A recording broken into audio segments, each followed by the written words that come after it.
Muy buenos días, querida Iglesia en Talca. Es una alegría poder estar junto a ustedes a través de este medio, sabiendo que la Iglesia del Señor no depende de un lugar físico para poder crecer, para poder desarrollarse, para poder ser iglesia. La iglesia que Dios preparó para este tiempo difícil, para este tiempo en pandemia, Él nos escogió para estar en esta etapa de la historia. Quiero agradecer la invitación al pastor Patricio, al presbiterio, eh, por permitirme estar junto a ustedes. He sabido que han tenido un mes de celebración, estos 45 años.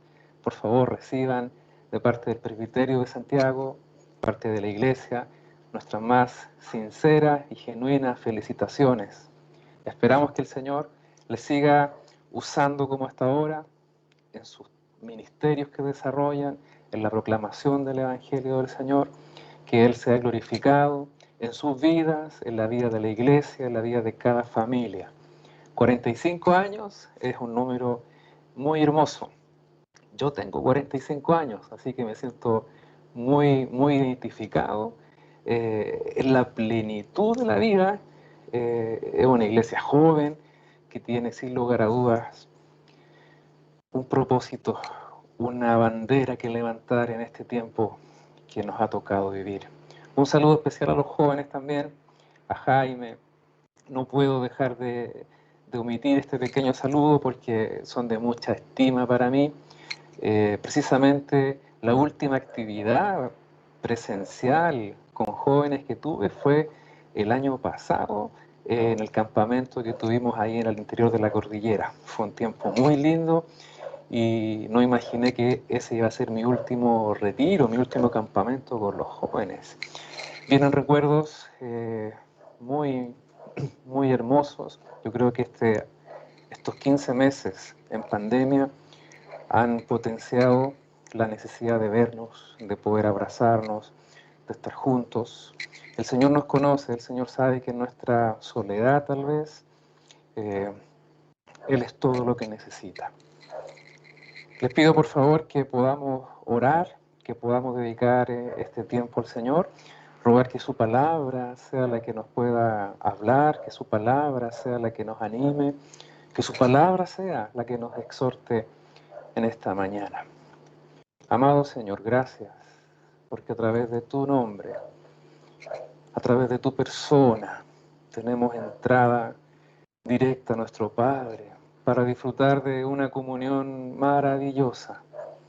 Señor, queremos rogarte que ahora nuestro corazón, nuestra mente, todo lo que somos pueda estar preparados para recibir lo que tú tienes para nosotros. Señor, a través de este medio, a través de este canal en YouTube, yo creo que tú puedes llegar a cada hogar, a cada familia, a cada corazón. Puedes confrontar, puedes animar, puedes consolar. Que tu nombre en esta mañana, Señor, sea glorificado. Sí, Señor, que tu palabra haga la obra que ninguno de nosotros puede hacer y que tu Santo Espíritu prepare nuestros corazones. En el nombre de Jesús. Amén. Amén. Les quiero invitar, por favor, que me acompañe con la lectura de un pasaje que el apóstol Pablo escribe a la iglesia en Corinto, segunda de Corintios, capítulo, capítulo 4. Vamos a leer ahí desde el versículo 7 en adelante. Dice así la palabra del Señor, versión NTV. Ahora tenemos esta luz que brilla en nuestro corazón, pero nosotros mismos somos como frágiles vasijas de barro que contienen este gran tesoro. Esto deja bien en claro que nuestro gran poder proviene de Dios, no de nosotros mismos. Por todos lados nos presionan las dificultades, pero no nos aplastan. Estamos perplejos, pero no caemos en la desesperación. Somos perseguidos, pero no destruidos. Mediante el sufrimiento, nuestro cuerpo sigue participando de la muerte de Jesús para que la vida de Jesús también pueda verse en nuestro cuerpo. Es cierto, vivimos en constante peligro de muerte, porque servimos a Jesús, para que la vida de Jesús sea evidente en nuestro cuerpo que muere. Así que vivimos de cara a la muerte, pero esto ha dado como resultado vida eterna para ustedes. Sin embargo, seguimos predicando, porque tenemos la misma clase de fe que tenía el salmista cuando dijo, creí en Dios, por tanto hablé. Sabemos que Dios, quien resucitó al Señor Jesús, también nos resucitará a nosotros con Jesús y nos presentará ante sí mismo junto con ustedes.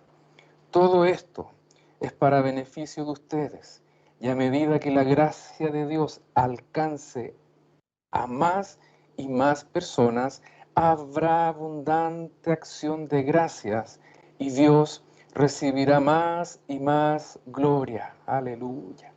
Es por esto que nunca nos damos por vencidos. Aunque nuestro cuerpo está muriéndose, nuestro espíritu va renovándose cada día. Pues nuestras dificultades actuales son pequeñas y no durarán mucho tiempo, sin embargo, nos producen una gloria que durará para siempre y que es de mucho más peso que las dificultades. Así que no miramos las dificultades que ahora vemos, en cambio, fijamos nuestra vista en cosas que no pueden verse, pues las cosas que ahora podemos ver pronto se habrán ido, pero las cosas que no podemos ver permanecerán para siempre. Gracias al Señor por su palabra. El título de esta predicación, como ustedes habrán visto en la previa de esta transmisión, es Vivir por fe sin mirar atrás.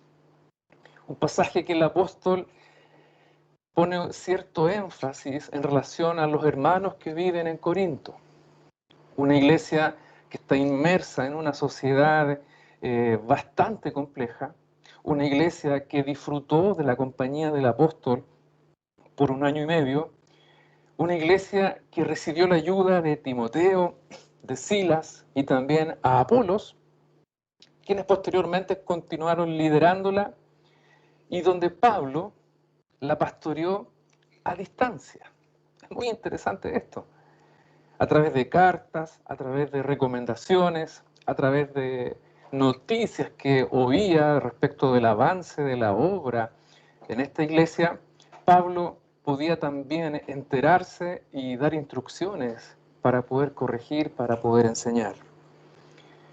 Esta sociedad en la que fue escrita esta epístola fue muy compleja, muy compleja. Estaba muy marcada por una cultura que rendía culto a la diosa Afrodita, que representaba la fertilidad de la época, que representaba la vida, y la forma de rendirle culto iba en contra de los principios morales que Dios había establecido. Era muy, muy complejo llevar el Evangelio a una ciudad donde la moral estaba absolutamente corrompida, donde tener participación en relaciones con las mujeres que servían en los templos era una forma de tener comunión con la divinidad.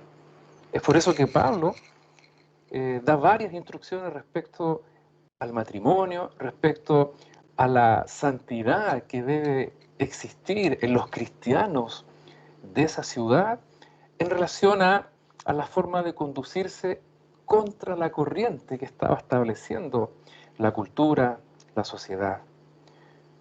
En esta epístola vamos a ver que Pablo exhorta largamente sobre aspectos morales. Pablo visita nuevamente esta iglesia para corregir. Había situaciones que necesitaban urgentemente ser corregidas, restauradas, donde establece un liderazgo, pero no ve los resultados que esperaba en el corto tiempo, sino que después se entera que la iglesia eh, aceptó con gusto la instrucción de este siervo del Señor, de este apóstol. Si nosotros tuviésemos que comparar la primera epístola a los Corintios. Con la segunda vamos a ver que hay matices, hay diferencias. Por ejemplo, la primera epístola de Corintios tiene un enfoque donde se intentan resolver problemas prácticos en la iglesia. Sí, el orden en los cultos, cómo regular la manifestación de los dones, la vida de iglesia que debe regirse de determinada forma para que las personas nuevas que lleguen no se espanten, sino que puedan recibir con gozo la palabra. Pero en cambio, la segunda epístola presenta un discurso profundamente más teológico, donde hay algunas definiciones o doctrinas que no están en ninguna de las otras epístolas de Pablo, como por ejemplo las verdades del nuevo pacto, cuando se refiere también a las moradas terrenales y celestiales, o cuando nos enseña sobre el ministerio de la reconciliación. Verdades teológicas, enseñanzas profundas que la iglesia en ese entonces debía valorar, descubrir, pero por sobre todo aplicar.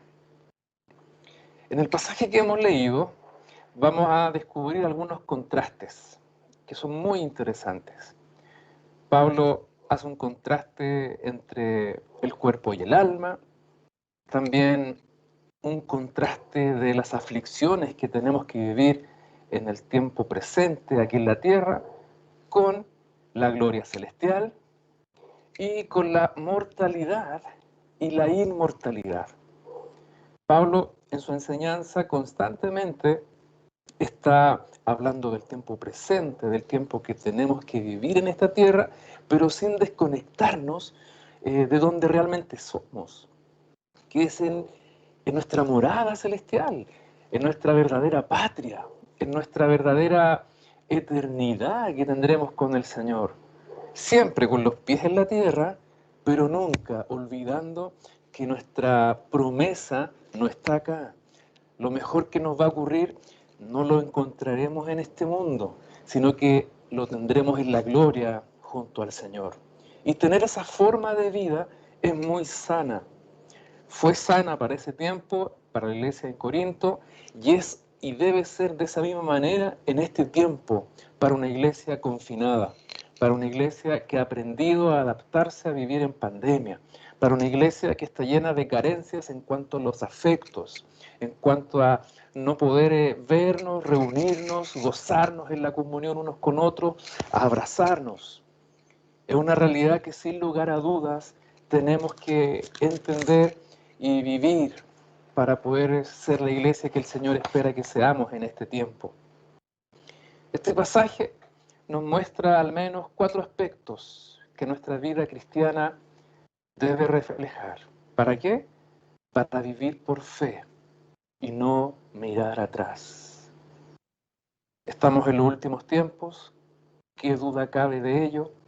Estamos viviendo un tiempo difícil, no solo en temas de salud, sino que en todo lo que nuestra sociedad hoy día vive, un tiempo donde todo es relativo, un tiempo donde lo que antes considerábamos malo, hoy ni siquiera no lo es tanto, sino que es definitivamente bueno para esta sociedad, un tiempo que se ve difícil en todo sentido, lleno de incertidumbre, en lo político, en lo social, pero también incertidumbre para la vida de la iglesia. ¿Será que este tiempo va a ser más difícil predicar la palabra del Señor con la libertad que ha caracterizado todos estos años? Estos 45 años que ustedes están disfrutando de fidelidad del Señor, donde hemos visto tiempos hermosos, donde también seguramente han visto tiempos complejos y difíciles. Yo creo que en estos 4 principios que vamos a descubrir, tenemos la doctrina, la enseñanza, el consejo del Señor para ser fieles en medio de un tiempo que no será mejor. Para ser fieles en un tiempo que la iglesia debe estar preparada, debe estar sensible a la voz del Espíritu Santo, para vivir con fidelidad, para vivir en fe, sin mirar atrás, sin mirar atrás. El primer aspecto que nos muestra este pasaje es el contraste entre nuestra fragilidad y el poder de Dios. Eso lo encontramos en el versículo 7. Dice, ahora tenemos esta luz que brilla en nuestro corazón, pero nosotros mismos somos como frágiles vasijas de barro que contienen este gran tesoro. Esto deja bien claro que nuestro gran poder proviene de Dios, no de nosotros mismos. Esto es maravilloso. Esto es realmente digno de destacar. Por una parte está nuestra fragilidad y por otro está el inmenso poder de Dios, donde el énfasis obviamente no está en lo frágiles que somos, sino en el poder de Dios, en este tesoro. Este tesoro no es más que una sola verdad, una sola realidad.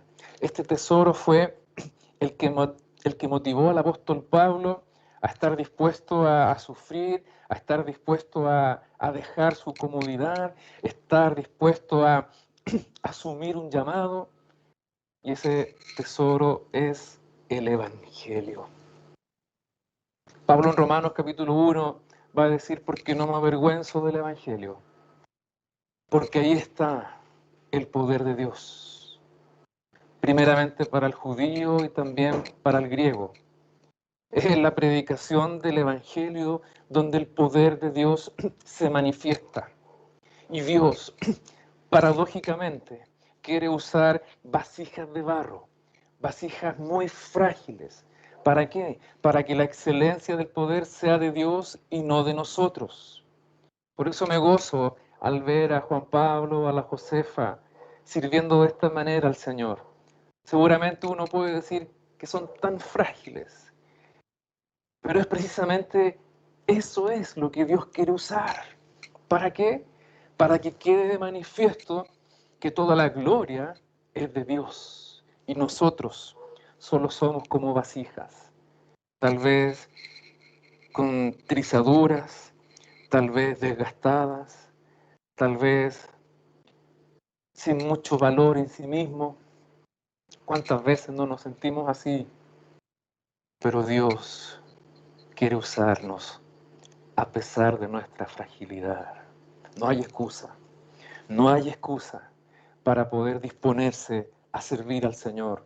Yo creo que estos dos lolitos, estos dos preadolescentes, hoy nos están dando un gran ejemplo, que nuestras vidas pueden ser usadas a pesar de todas nuestras imperfecciones, de toda nuestra falta de experiencia, de toda nuestra fragilidad. Dios quiere usarnos a pesar de nuestras debilidades. Y es por eso que Pablo pone un énfasis fuerte, fuertísimo.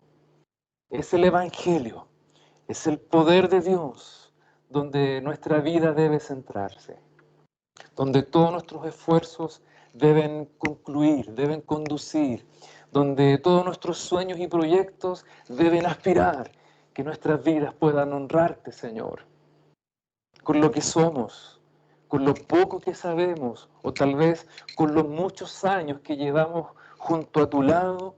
Este día es un día más para vivir por fe, no mirar atrás y someter todo lo que somos al Dios que todo lo puede, al Dios que está con nosotros y al Dios que merece ser proclamado en esta gran verdad, que hay un tremendo poder en la transformación que Dios ha hecho en nosotros por su Evangelio. En segundo lugar, este pasaje nos muestra las circunstancias que debemos enfrentar precisamente en nuestra fragilidad. Versículos 8 y 9 dice, por todos lados nos presionan las dificultades, pero no nos aplastan. Estamos perplejos, pero no caemos en la desesperación. Somos perseguidos, pero nunca abandonados. Abandonados por Dios, nunca. Somos derribados, pero no destruidos. Mediante el sufrimiento, nuestro cuerpo sigue participando de la muerte de Jesús para que la vida de Jesús también pueda verse en nuestro cuerpo. Yo no sé si a usted le pasa que cuando le dicen cosas buenas, cuando alguien comienza a decirle, por ejemplo, sabes que me gustó mucho lo que hiciste el otro día, uno inevitablemente viene, aquí viene un pero. ¿Cuál es la parte negativa que viene? Sí, lo hiciste muy bien, pero te faltó esto.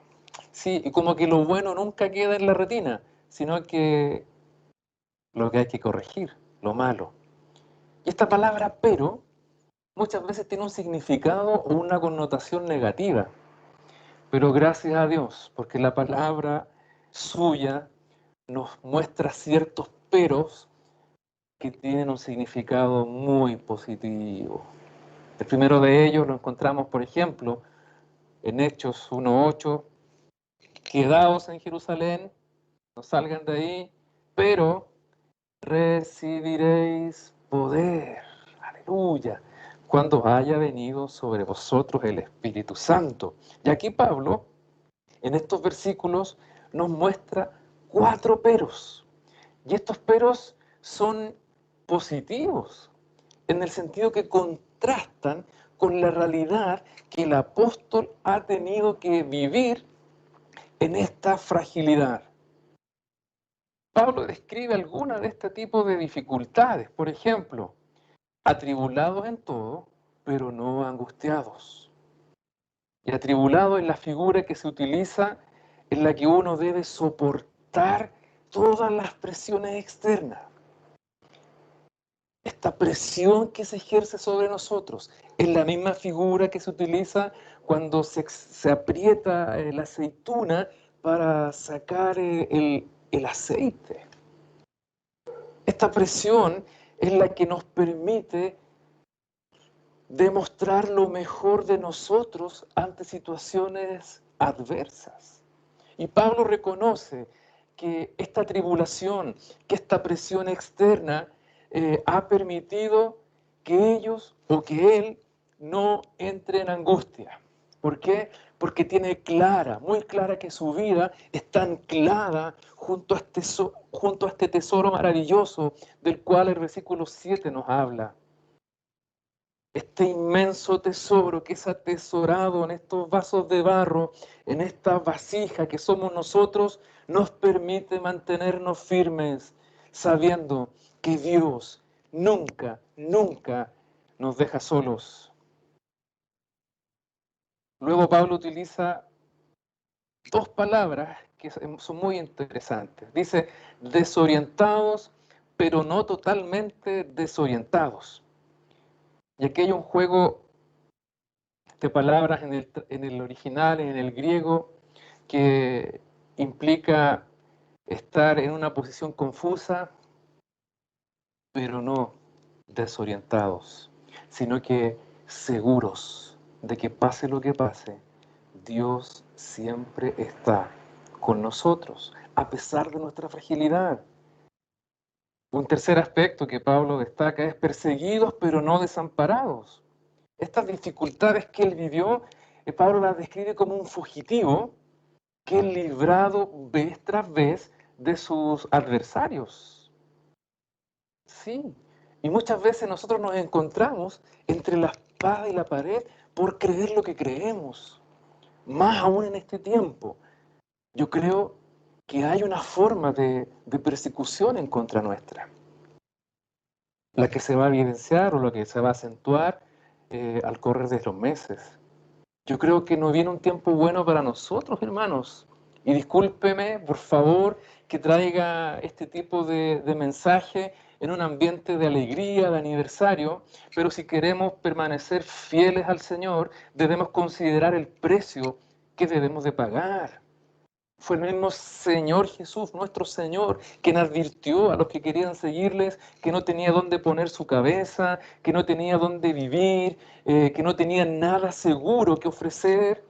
Era una invitación a caminar por fe, a vivir por fe.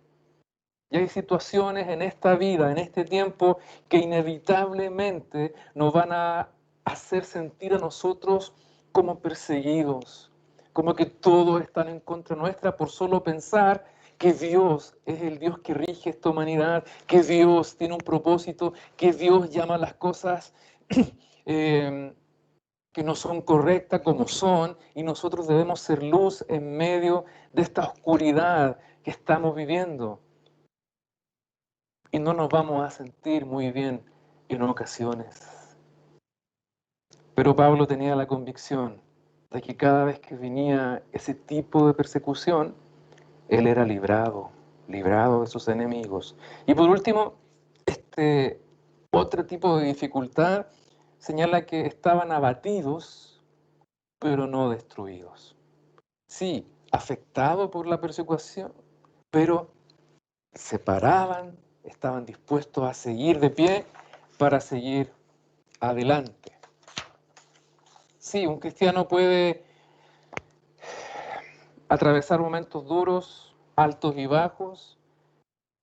La victoria del cristiano no consiste en no caer nunca, en no sufrir los estragos de las dificultades, sino que la victoria del cristiano radica en levantarse vez tras vez y ser fortalecidos con lo que Dios tiene para nosotros, para sus hijos. Y Pablo es capaz de hacerlo, es capaz de levantarse y seguir, superando todas estas adversidades, porque posee un poder extraordinario. Y ese poder es el que está en nuestras vasijas, es el que vino cuando creímos, es el que pone su Santo Espíritu en nosotros. Dios no nos deja solos para vivir esta vida por fe. Dios no nos exige algo que no podamos alcanzar, sino que Él se encarga de proveer a sus hijos todo lo necesario para vivir esta vida como Dios espera que la vivamos, para que no volvamos atrás. Este tesoro maravilloso se encuentra y radica en el Evangelio. ¿Y qué es el Evangelio? Sí, son las buenas nuevas, es la predicación del mensaje de salvación que Jesús transformó en nosotros y está dispuesto a transformar a toda nuestra sociedad, a todos los que quieran creer en Él. Y esa labor debemos hacerla con fuerza en este tiempo. ¿Cuánto tiempo más se proyectará la iglesia en Talca? ¿Serán otros 45 años? ¿Será un mes más hasta que el Señor venga por nosotros? El mañana no nos pertenece, dice Santiago. No debemos proyectarnos por un mañana que no tenemos ahora. Debemos vivir como si este fuese el último de nuestros días.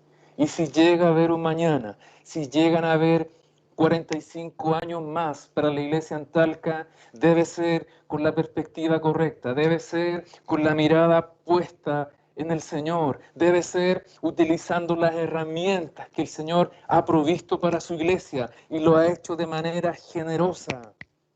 Todo aquel que desea seguir al Señor tiene un escenario lleno de esperanza, porque este tesoro que está en nuestras vidas, tan frágiles muchas veces, es el que nos perfecciona en nuestras debilidades, es el que nos perfecciona en nuestras luchas, en nuestras flaquezas. ¿No fue el mismo apóstol Pablo que dijo, cuando soy débil, entonces soy fuerte?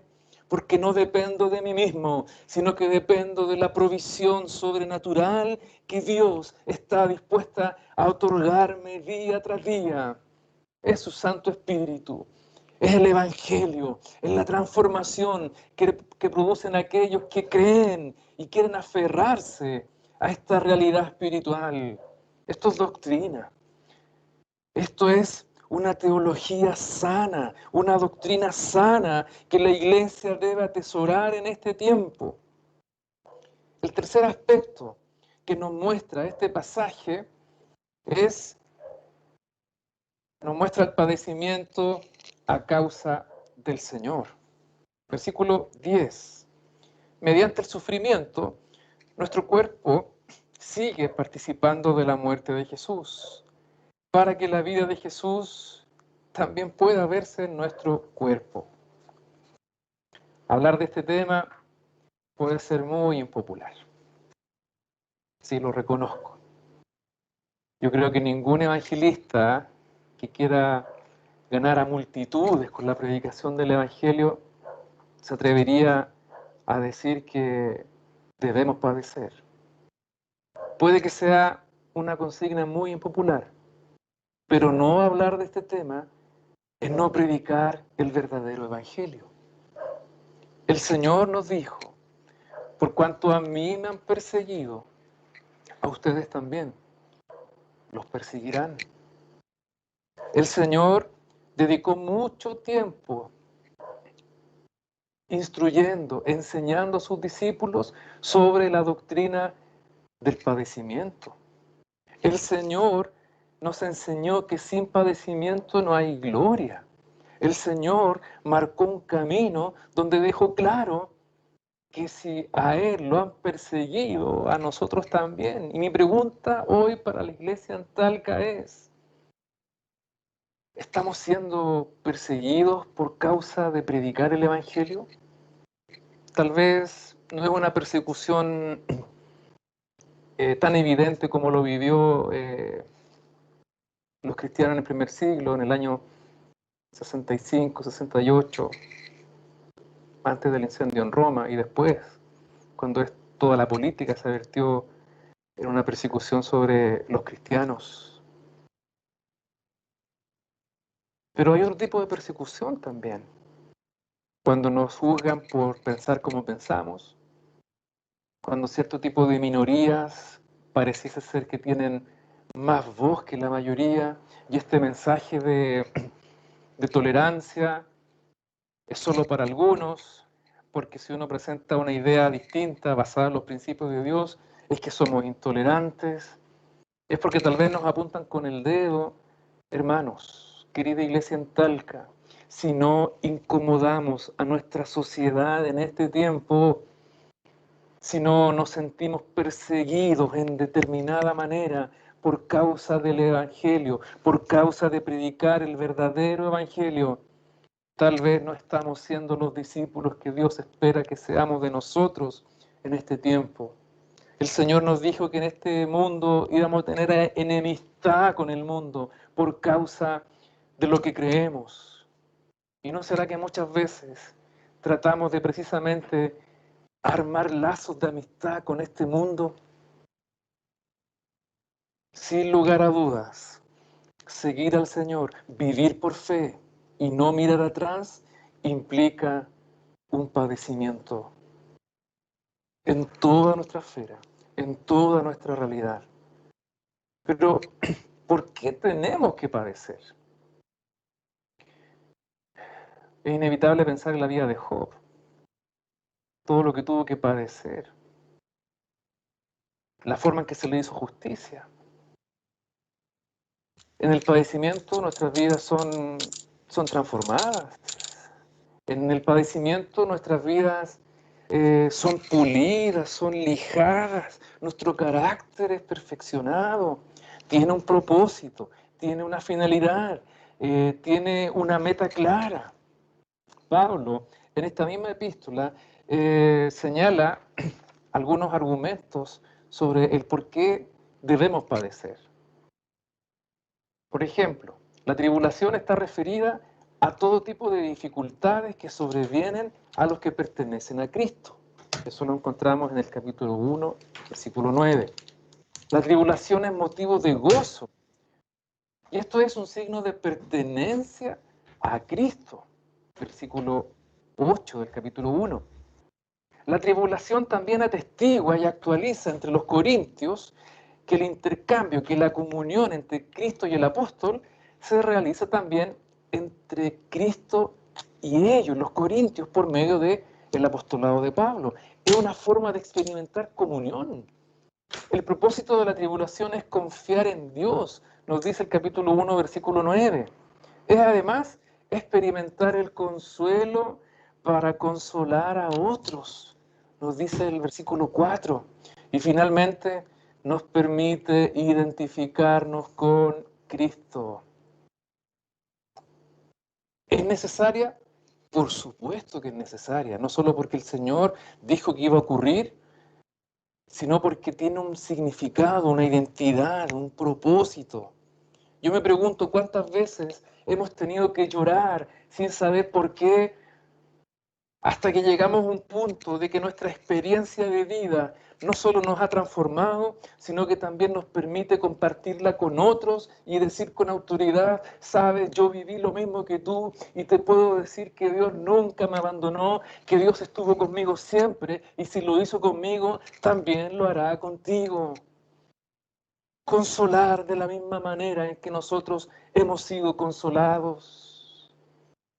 Y querida iglesia, en este tiempo, y lo he dicho más de una vez en este mensaje, y es lo que el Señor me ha dado desde el año pasado, ya y he transmitido a mi vida y también a la vida del presbiterio en Santiago algo muy claro, que el tiempo que viene por delante será un tiempo de prueba para la iglesia. El tiempo que viene por delante será un tiempo difícil para la predicación del Evangelio.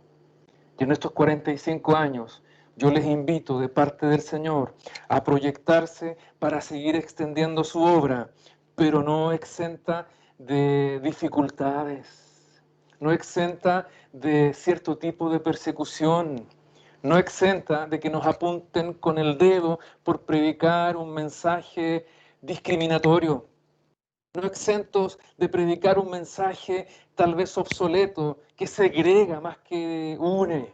Queridos hermanos, en este tiempo debemos predicar un evangelio sano, un evangelio claro, un evangelio correcto, que llame las cosas que son como lo son, un evangelio que llame al arrepentimiento, un evangelio que señale que Jesús es el Cristo y todo aquel que cree en Él no solo tiene vida eterna, sino que experimenta un tesoro para vivir en esta vida llena de dificultades, llena de desesperanza. Un tiempo difícil, sí, pero un tiempo donde la iglesia saldrá victoriosa, porque el gran tesoro que tiene cada cristiano, cada hijo suyo, es un tesoro que permite que Dios se glorifique no solo a través de nuestra fragilidad, sino que el Evangelio pueda avanzar con poder, aún en medio de toda hostilidad.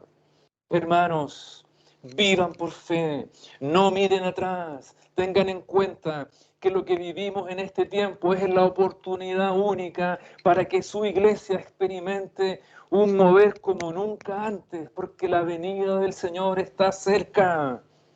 Si usted no ha sido bautizado con la llenura del Espíritu Santo, Dios ha prometido hacerlo y está dispuesto a dar de lo mejor de sí para todos aquellos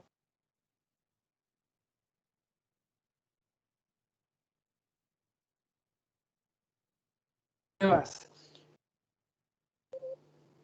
No nos desanimemos si experimentamos cierto tipo de aflicciones. Aferrémonos confiadamente a sus promesas. Pablo utiliza al referirse a la muerte, que esta muerte de Cristo es la que nosotros debemos llevar, no a una muerte repentina, como alguien que deja de vivir de un día para otro. La palabra griega que Pablo utiliza acá es necrosis. Ah, necrosis. Es cuando una parte del cuerpo comienza a morir hasta que llega un punto en que se tenga que amputar, ¿cierto? Pero lo que Pablo quiere transmitir es que más que una muerte repentina, se refiere a un proceso de sufrimiento. Y de esa manera llegamos a la muerte y nos identificamos con el Señor. Y es en este proceso en el que nosotros llevamos en nuestro cuerpo eh, la forma de padecer que también tuvo el Señor.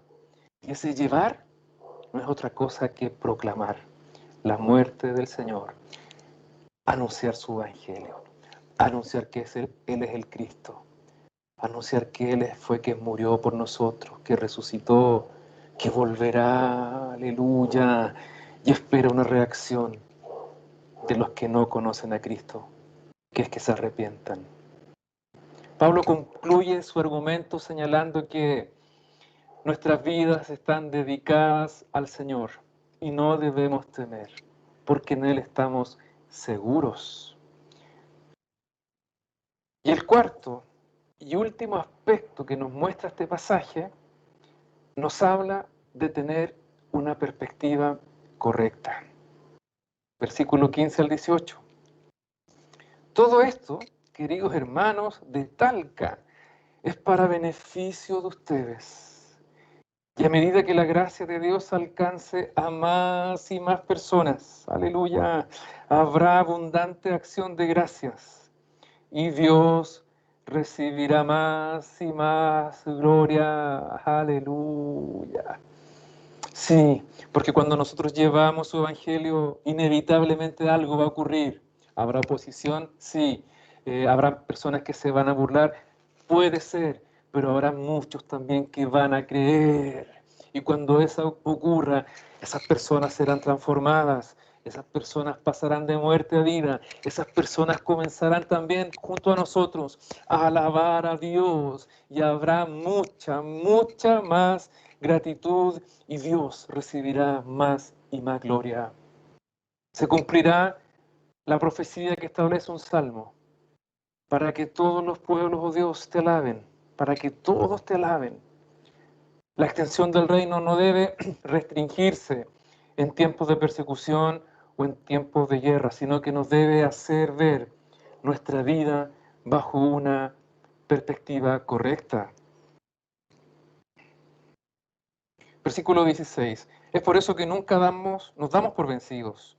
Aunque nuestro cuerpo está muriéndose, nuestro espíritu va renovándose cada día. Aleluya. Pues nuestras dificultades actuales son pequeñas y no durarán mucho tiempo. Sin embargo, nos producen una gloria que durará para siempre y que es de mucho más peso que las dificultades. Así que no miramos las dificultades que ahora vemos. En cambio, fijamos nuestra vista en cosas que no pueden verse, pues las cosas que ahora podemos ver pronto se habrán ido, pero las cosas que no podemos ver permanecerán para siempre. El propósito principal del apóstol con esta exhortación es que Dios sea glorificado por medio de nuestras vidas y en la predicación del Evangelio, ya que otros van a creer y darán también la gloria a Dios. Es por esta causa que debemos permanecer fieles, hermanos, teniendo una perspectiva correcta. Estos versículos nos muestran cuál es la forma correcta de ver nuestra vida, de nuestra cosmovisión, de nuestra verdadera meta, incluso de establecer nuestras prioridades personales, matrimoniales, familiares.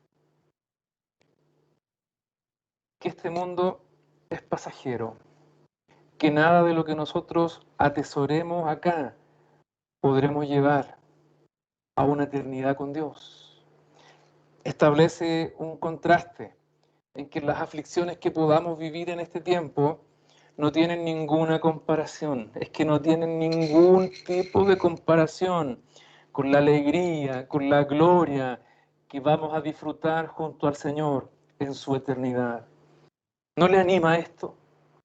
Aquellos que se sienten solos porque han dejado su tierra, aquellos que están sintiéndose solos a pesar de estar rodeados de muchas personas, aquellos que han tenido que ver la partida de seres queridos, aquellos que son confrontados con inseguridades y sufren por eso. Querido hermano, hermana, déjeme decirle que la aflicción que pueda estar viviendo en este tiempo no se compara en lo absoluto con la dicha, con el gozo, con la alegría que tendremos junto a nuestro Señor cuando Él venga por nosotros y nos lleve a vivir siempre, siempre, siempre con Él. No habrá más tristeza, nuestras lágrimas serán enjugadas, no habrá más enfermedad, no habrá más dolor.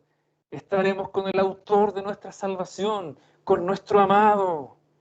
Pablo nos invita a levantar nuestra mirada. Sí, aquellos que tienen la mirada gacha, aquellos que tal vez no ven más allá que lo que estamos viviendo en este tiempo. Pablo nos invita a levantar nuestra mirada y ver las cosas que no se ven. Qué paradoja más absurda podría ser. ¿Cómo voy a ver aquello que no puedo ver? Pablo dice que todo lo que vemos va a perecer, tiene un fin, pero aquello que no vemos, la fe, una forma de vivir en fe, y esa fe que nos anima a vivir más allá, que nos impulsa a ir más allá, para no volver atrás, es aquello que nos sostiene. El autor a los Hebreos dice que Moisés se sostuvo como viendo al invisible. Eso es fe, eso es vivir por fe. Nosotros los cristianos no tenemos que ver para creer.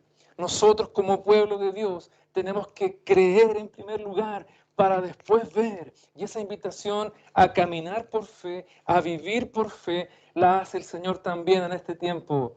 No nos aferremos a este mundo, a las amistades, a las cosas que este mundo nos ofrece, porque eso es pasajero, eso perecerá. Más bien, atesoremos en nuestro corazón, llenemos estas vasijas que son tan frágiles con el excelente peso de gloria.